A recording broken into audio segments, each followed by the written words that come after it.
د بنجاره چې دي د بنجاره به د ځان سره بعضې سمنونه راوړل، خاصتا د خزانه سمنونه او د ګنډلو سمنونه چې په دغو کې د بنجاره یو بنجاره چې د دلته راغلی و د تورونه به خرڅول که نه یا د وړې وړې ستنې به خرڅولې. دا سړی په دغه ځای نه میشت شوی ده او په دغه ځای نه آباد شوی ده چې د هغې نه د سلسله د تورو په نامه پاتې شوې ده. د اسلام پالنې په بنسټ باید ډېره زیاته توجه وشي، ځکه اسلامي اساسات اسلامي اصول داسې دي یا خپله د دین داسې ده یا د مذهب داسې ده چې هغه اول انسان تربیه کوي. چې کله انسان تربیه شو بیا انسان کولی شي چې نوره چارې وکړي او د خپل آینده دپاره داسې متوجه شي چې که زه نن واده لرم سبا مې بچی ده، که نن واده نه لرم سبا مې واده ده، زه خپل ځان خپل راتلونکي څنګه باید عیاره کړم. دوی باید د اجنبیانو هر ډول توطیو او دسیسو ته لکه د تاریخ په اوږدو کې چې انګریزان دلته تیر دي، لکه د تاریخ په اوږدو کې چې روسان او امریکایان دلته تیر شوي دي، د هغوی توطیو ته، د هغوی تصامیمو ته او د هغوی شخصي هیلو هدفونو ته. موږ تلو دلته مو یو څو قبرونه تر سترګو شول چې په هغه رنګارنګ دسمالونه یا لوپټې چې دې راپورې وي یا په دونې پورې نښتې وي. نو د دې په اړه ته موږ ته کله مو چې معلومات وکړلو د دې ځای نوم چې و د شهید په نوم و، که د دې په اړه موږ ته یو لنډ وضاحت راکړئ. السلام علیکم ورحمت الله وبرکاتو. د طاهر میډیا درنو کتونکو تمه ده چې ټول به راته روغ جوړ او صحتمنده به وای. د تیر په څېر یو ځل بیا د څمکنیو ولسوالۍ یو کلی مې در سره شریک کړی. دا کلی د تارو په نوم یادیږي. نو دا تاسو دا هم تار.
السلام علیکم ورحمت الله وبرکاتو. وعلیکم سلام، تاسو ته هم رحمت الله وبرکاته عرض کوو. ستړي مه شئ، په خیر راغلی چې زموږ کلي ته مو تشریف راوړلو. مننه استاد محترم، خدای جل جلاله دې راته ژوندی لره، خیر اوسې. څنګه د صحت دی؟ الحمدلله فعلا خو صحت زما ډېر ښه ده، اگر چې د زړه په سیستمونو کې مې یو سپرینګ چولی ده تقریبا 5 کاله مخکې په پېښور کې، خو الحمدلله صحت مې ښه ده. کاملا زه په خپل صحت نه مطمئن یم، خو د عمر د ډېرولي په اساس بعضې لږې دماغي نیمګړتیاوې خامخا موجودې وي، لږ کله کله داسې لاس کې دګه مګه موجوده وي. نور الحمدلله زراعتي کورونه کوم، بیل وایم، بیلچه وایم، زمینداره کوم. اوس فعلا په دغو وختونو کې خو په صحت نه مطمئن یم. معلم صاحب، زه د دې نوم سره اشنا یم، ډېر لیدونکي به دې پېژني هم، خو د اصولو د مخې که بیا هم ځان را وپېژنې. د ما نوم خو ظاهرشاه ده، تخلص مې اظهر ده. د پکتیا ولایت د علي در معلمین د 14 د ټولګي نه په 1950 کال کې فارغ شوی یم. د هغې نه تر دې دمه پورې تقریبا 43 کاله او 4 میاشتې ما د استاد په صفت او بیا بعضې ښکته او پورته نورې دندې اجرا کړي دي. 2 کلونه را په دې خاص چې د څمکنیو په عالي لیسه کې ما د استاد په صفت خاصتا د تاریخ په څانګه کې شاګردانو ته تدریس ورکولو. د عمر د تکمیلېدو په وجه، یعنې هغه د سن د پوره کېدو په وجه چې زما 66 کلني پوره شوې وه او فعلا 68 کلن یم، د قانون مطابق زه تقاعد ته سوق شوم، نو د هغه نه را په دې خوا په خپل کور کلي کې یم زمینداره کوم، خپل زراعتي چارې مخې ته وړم او د کلیوالو سره یو ځای ژوند کوم. که دا موږ ته ووایې چې څومره وخت کېږي همدلته اوسېږي؟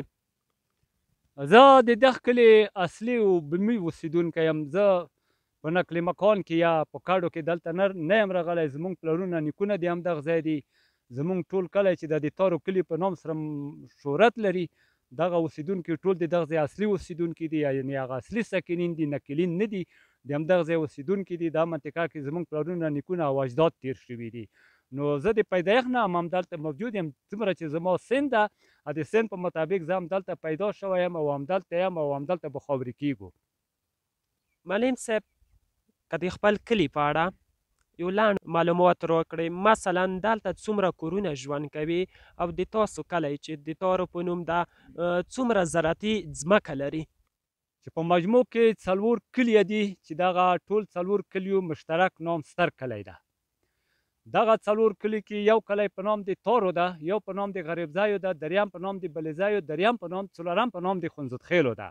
د ټولو مجموعې ته ستر کلی ویلی کېږي. خو چون د تاسو سوال مشخص د تارو کلي په عنوان ده، نو زموږ کلی تقریبا 40 کوره جوړوي او د دوی زراعتي منځکه هم اټکلا د 100 جربو په حدود کې اټکل کولی شو چې دلته موجوده ده، چې څه برخه یې همدا پاس غاړه ده چې د موږ تاسې فعلا دلته تشریف کې لرو، او 55 جربه د دغه نه د توی په غاړه کې، یعنې په دغې ساحه کې چې د موقعیت لري دلته موجوده ده.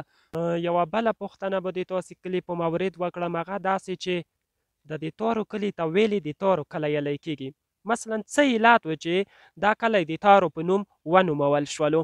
دغه ټول مسایل هم 100% کې سړی نشي منلی، خو ځکه چې په دا کې ډېر وختونه تیر شوي دي، پیړۍ په دا کې تیرې شوي دي، قرنونه په دا کې تیر شوي دي، خو هغه د تواتر د معلوماتو له مخې چې موږ ته رسېدلي دي، د بنجاره چې دي، د بنجاره به د ځان سره بعضې سمنونه راوړل، خاصتا د خزانه سمنونه او د ګنډلو سمنونه، چې په دغو کې د بنجاره یو بنجاره چې ده دلته راغلی و، د تورونه به خرڅول که نه، یا د وړې وړې ستنې به خرڅولې.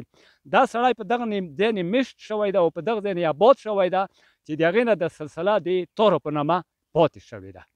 د تارو کلي ته ځکه د تارو کلی ویل کېږي چې په پخوا زمانې کې دلته یو بنجاره راغلی و، د موږ په اصطلاح بنجری راغلی و، نو هغه دلته استوګنه غوره کړې وه، نو پر همدې اساس دا کلی د تارو کلي په نوم چې دا ونومول شولو. تلو دلته مو یو څو قبرونه تر سترګو شول چې په هغه رنګارنګ دسمالونه یا لوپټې چې د راپورې وې یا په دونې پورې نښتې وې. نو د دې په اړه که ته موږ ته کله مو چې معلومات وکړلو د دې ځای نوم چې و د شهید په نوم و، که د دې په اړه موږ ته یو لنډ وضاحت راکړئ. منطقه په نام د شهید سره شهرت لري، یعنې شهید نه شهیده مونثه ده، ولې موږ تر نیکو پورې د دغې خبرې داسې اثبات نه ده پاتې شوی چې دا ښځه څنګه شهیده ده، چېرته شهیده وه، همدلته شهیده وه، بل چېرته شهیده وه، په کومه موضوع کې شهیده شوې وه. یعنې موږ تر نیکو تر اجدادو پورې دا خبره ځکه نشته چې په موثق ډول دا معلومات نه در پاتې شوی. خو دا چې په کومو وختو کې دا کار شوی ده، په هغه تواتر سره دا موضوع د موږ تر نسله پورې او د موږ تر نسل نه بیا به په راتلونکي نسلونو پورې دا داسې انتقال خوري چې دا شهیده ده. ولې هغه بهتر بودن یا استنه بودن په دا کې دي چې موږ دغه ټول ماشومان چې دي، کوم چې هغه د لویو هدیرو نه دي، هغه هم دلته مدفن کوي، دلته یې خاورو ته سپرو. خو هغه ستنبودنې په دې کې دي چې تاسې ته په همدغه ساحه کې معلومیږي چې کله دلته خلک نه اوسېدل، یعنې مهاجر شوي وو، په د مخته شرایطو کې مخته کلونو کې دغه لوی سیلابونه به دلته راووتل او تقریبا په 1500 مترو کې د لوی سیلابونه دلته رسېدلي دي. وګوره چې دغه ټولې زراعتي منځکې چې مخکې په خوړ بدلې وي، کاڼې دلته موجود وې، ریګ او غلې موجودې وې، هغه اوس ټوله په یوه زراعتي منځکه بدل شوي دي.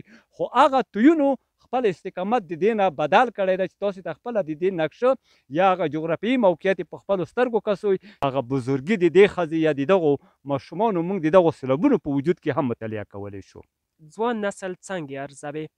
مثلا پخوا ځوان نسل څنګه و او اوسنی ځوان نسل څنګه ده؟ کلتور ته څومره تابع دی او وغیره همداسې نور معلومات؟ چې ځوانان په ټولنه کې ډېر کاتب بارز نقش لري، رول لري. یعنی د یوې جامعې او ستون فقرات یا د ملاتیر چې ده دا ځوانان دي. خو بهتره خبره دا ده چې ځوانان په ښه روحیه وروزلی شي. هغه هر ډول نظام چې وي خو د ځوانانو روحیه باید ښه وي. خاصتا چون زموږ ملک یو اسلامي ملک ده، د ځوانانو روحیې ته هغه د اسلام پالنې په بنسټ باید ډېره زیاته توجه وشي، ځکه اسلامي اساسات، اسلامي اصول داسې دي، یا خپله د دین داسې ده یا د مذهب داسې ده چې هغه اول انسان تربیه کوي. چې کله انسان تربیه شو بیا انسان کولی شي چې نوره چارې وکړي. نو ځوانانو ته زما هغه پیشنهاد دا ده چې تر کوم ځایه پورې چې د تاسې د رسنیو د لارې نه زما د اواز ووري او عرض مې دغه ده او پیشنهاد مې دغه ده چې دوی په خپله ټولنه کې باید په ډېر مسؤلیت سره ژوند باید وکړي، د مور او پلار احترام وکړي، کله یې قوم احترام وکړي، مشرانو احترام وکړي، د بې ځایه ګرځېدلو نه، د لوپرتوب د ګرځېدلو نه، د نشو او تماشو د ګرځېدلو نه او د بې ځایه مصارفو په کلیو په بوټو کولو نه او په میلو کولو نه، چون د دغو خبرو نه باید جدا خودري وکړي، صرف نظر ترنه وکړي او د خپل آینده دپاره داسې متوجه شي چې که زه نن واده لرم سبا مې بچی ده، که نن واده نه لرم سبا مې واده ده، زه خپل ځان خپل راتلونکي څنګه باید عیاره کړم تر څو پورې به یا زه پلار ته یا مور ته یا ورونو ته د انتظار سترګې وغړوم، ځونونه دې مصروف کړي، ځونونه دې په کار وچوي. خدای دې وکړي چې په بازار کې د بنجانو ریډه ودروي، خدای دې وکړي چې په توی کې ریګ وبسي، خو د دوی دپاره هغه مصروف بدن د ما هیله ده، د ما پیشنهاد ده هر نر او هر ځوان په هره سلیقه چې وي یعنی هغه کار کول معیار د شخصیت ده، کار چې ده هغه بنیاد د اقتصاد ده. نو ځوانانو دپاره زما غوښتنه دا ده چې دوی باید ځانونه مصروف کړي او د ښکته او پورته د ډیډالو او د بې ځایه د ګرځېدنو نه، د نشو او د تماشو نه دوی باید ځانونه وساتي. ټولو هیوادوالو ته زما پیغام دا ده چې نور باید د افغانستان هر تبع چې ده هغه که پښتانه دي، که تاجک، ازبک، حضرات، ترکمن، نورستاني، بلوچ په مجموع کې چې د افغانستان د جغرافیوي په حدودو کې دننه ژوند کوي دا افغانان دي. دا افغانان باید متحد واوسیږي، دا باید په یووالو کې ژوند وکړي. دوی باید د اجنبیانو هر ډول توطیو او دسیسو ته لکه د تاریخ په اوږدو کې چې انګریزان دلته تیر دي، لکه د تاریخ په اوږدو کې چې روسان او امریکایان دلته تیر شوي دي، د هغوی توطیو ته، د هغوی تصامیمو ته او د هغوی شخصي هیلو هدفونو ته چې افغانان په خپل منځ کې په یو بل ونه ویي، بې اتفاقه نه کړي، د خپل حکومت کولو دپاره د خپلو قواو د ارتګ دپاره شرایط برابر نه کړي. په دا کې باید افغانان باید ډېر ویښ او بیداره واوسیږي. د تا د ښایسته وینا بلکې د تا د ښایسته پیغام څخه یو جهان مننه کوم. الله دې سرلوړی او سرفراز لره. تاسې ته هم کور ودانه یا خدای د ډېر عمر ډېر کړي، په استعدادونو کې مو په صحت کې مو الله پاک برکت واچوه. دا دنده او مصروفیتونه چې تا د قوم په خاطر، د منطقې په خاطر، د ملک په خاطر دې مسؤلیتو ته غوږ ویر کړې ده او مټ دې ویر کړې ده، د الله تعالی نه درته بریالیتوب او مزید موفقیتونه غواړم.